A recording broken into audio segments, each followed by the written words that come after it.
proses pembuatan brengkes telur ikan ya.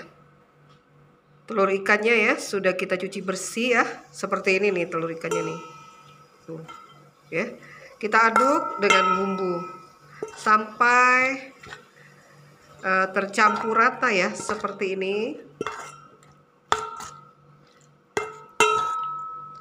Nih.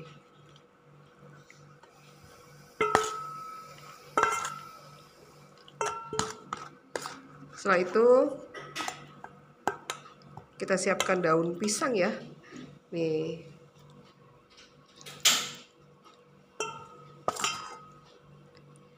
Kita bungkus dengan daun pisang ya. Lalu kita kukus sampai matang. Nih. Seperti ini ya. Tuh, hari ini kita proses pembuatan brengkes telur ikannya banyak sekali ya.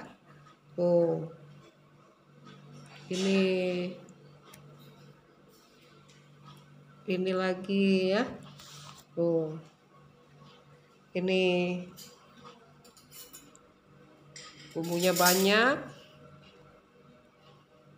Rasanya lemak nian. Yang mau order silakan ya. Hubungi Ita Yudis 0813 6770 2798. Brengkes ikan ala wong Palembang memang lemak nian.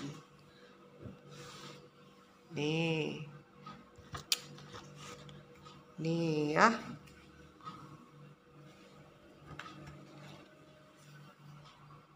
Buruan yang mau order.